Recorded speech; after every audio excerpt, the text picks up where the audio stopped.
اعوذ باللہ من الشیطان الرجیم بسم اللہ الرحمن الرحیم۔ السلام علیکم۔ آج میری تقریر کا موضوع ہے اپنی سوچ بدلو، زندگی خود بدل جائے گی۔ کسی شہر کے مصروف اڈے پر ایک بھکاری رہتا تھا۔ وہ ہر روز وہاں آنے جانے والے مسافروں سے بھیک مانگ کر اپنا گزارا کرتا تھا۔ ایک دن وہ جب اپنے معمول کی طرح بھیک مانگ رہا تھا تو اس نے ایک لمبا سا صاف ستھرا اور نفیس لباس پہنے شخص کو دیکھا۔ اس نے سوچا کہ یہ کوئی امیر آدمی ہے، اگر اس سے مانگا جائے تو شاید اچھے پیسے مل جائے۔ بھکاری آگے بڑھا اور بھیک مانگنے لگا۔ وہ لمبا آدمی رکا، بھکاری کو غور سے دیکھا اور کہا، تم ہمیشہ بھیک مانگتے رہتے ہو، کیا کبھی کسی کو کچھ دیا بھی ہے؟ بھکاری نے افسردگی سے جواب دیا، صاحب میں تو خود ایک بھکاری ہوں، میرے پاس دینے کے لیے کیا ہے؟ لمبے آدمی نے سنجیدگی سے کہا، اگر تم کچھ دے نہیں سکتے تو لینے کا بھی کوئی حق نہیں۔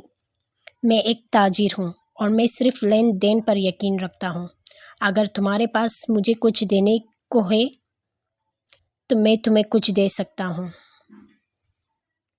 یہ کہہ کر وہ شخص ایک بس میں سوار ہو گیا اور روانہ ہو گیا۔ بھکاری بھی کھڑا رہ گیا، لیکن اس آدمی کی بات دل میں اتر گئی۔ اس نے سوچا، شاید لوگ مجھے بھیک اسی لیے نہیں دیتے کیونکہ میں بدلے میں کچھ دے نہیں پاتا۔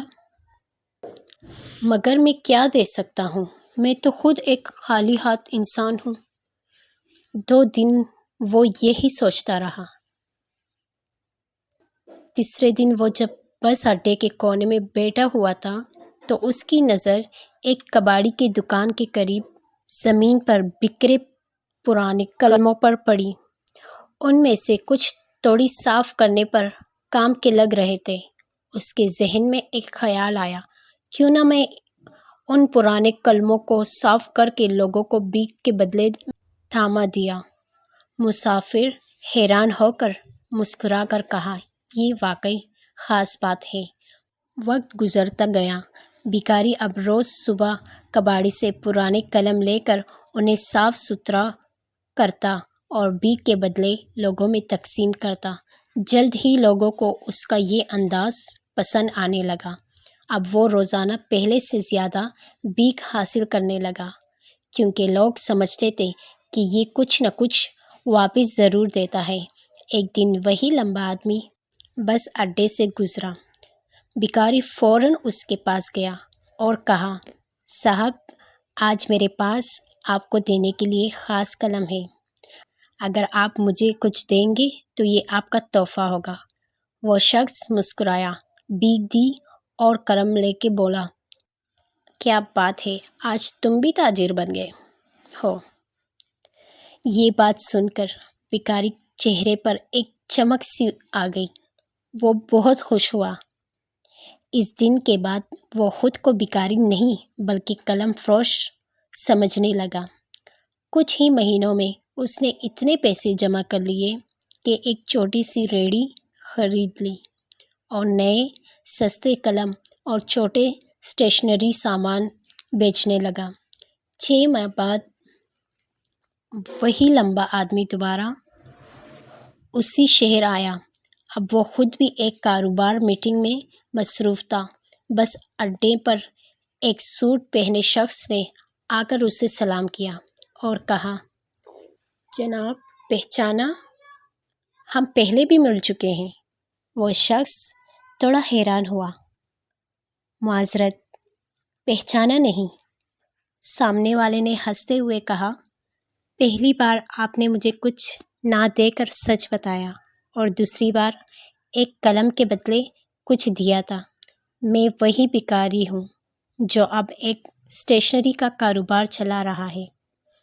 اب وہ لمبا آدمی بھی مسکرایا اور کہا، تو تم نے حقیقت میں میرے الفاظ پر عمل کیا، تم نے لین دین کا مطلب سمجھ لیا۔ سابقہ بھکاری نے مسکرا کے جواب دیا، آپ نے مجھے زندگی کا سب سے قیمتی سبق دیا۔ آپ نے مجھے بتایا تھا کہ جب تک ہم دوسروں کو کچھ نہیں دیں گے تب تک لینے کا حق نہیں رکھتے۔ پہلے تو مجھے لگا تھا کہ میرے پاس دینے کو کچھ نہیں ہے، لیکن جب میں نے کوشش کی تو میں نے پایا کہ میرے پاس عزت، نیت اور محنت جیسی چیزیں بھی ہیں جو کسی قیمتی تحفے سے کم نہیں۔ جب میں نے پرانے قلم دینے شروع کیے تب مجھے احساس ہوا کہ لوگ مجھے بھیک نہیں دے رہے بلکہ میرے خلوص، میرے سوچ اور میرے جذبے کی قیمت ادا کر رہے ہیں۔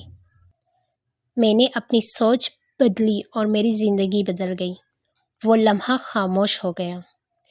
پھر اس نے گہری سانس لیتے کہا، آج میں خود کو ایک تاجر مانتا ہوں، کیونکہ میں اب صرف مانگتا نہیں، دیتا بھی ہوں۔ میرے پاس دولت شاید کم ہو، لیکن عزت بہت ہے، اور یہی میرا اصل سرمایہ ہے۔ وہ دونوں ایک دوسرے کو دیکھ کر مسکرائے اور اپنے راستوں پر روانہ ہوئے۔ دوستو، اس کہانی سے ہمیں بہت کچھ سیکھنے کو ملتا ہے۔ کہانی میں وہ لمبا لین دین کے اصول کو بہت خوبی سے جانتا تھا۔ دنیا کے تمام بڑے تاجر اسی اصول کو اپنا کر کامیاب ہوئے۔ اسی اصول کو اس نے ایک بھکاری کو بھی سمجھایا۔ بھکاری نے اس فطری اصول کو اپنی زندگی کا حصہ بنا لیا اور اس کا اثر اس کی زندگی میں واضح طور پر نظر آنے لگا۔ اس نے اپنی سوچ بدلی اور اس کی زندگی بھی بدل گئی۔ یہ کہانی ہمیں یہ سکھاتی ہے کہ اگر ہم اپنی سوچ کو بدل لیں تو ہم کچھ بھی حاصل کر سکتے ہیں۔ اگر ہم خود کو ہمیشہ چھوٹا سمجھتے رہیں گے تو واقعی ہمیشہ چھوٹے ہی بنے رہیں گے۔ بڑا بننے کے لیے ہمیں اپنے سوچ کو بڑا بنانا ہوگا اور خود کو عظیم سمجھنا ہوگا۔ کہانی کا نچوڑ یہ ہے کہ کامیابی آپ کی سوچ میں چھپی ہوتی ہے۔ اپنی خودی کو جگائیں، اپنی سوچ کو بلند کیجیے اور پھر دیکھیں آپ کامیابی کی بلندوں تک کیسے جاتے ہیں۔ جزاک اللہ۔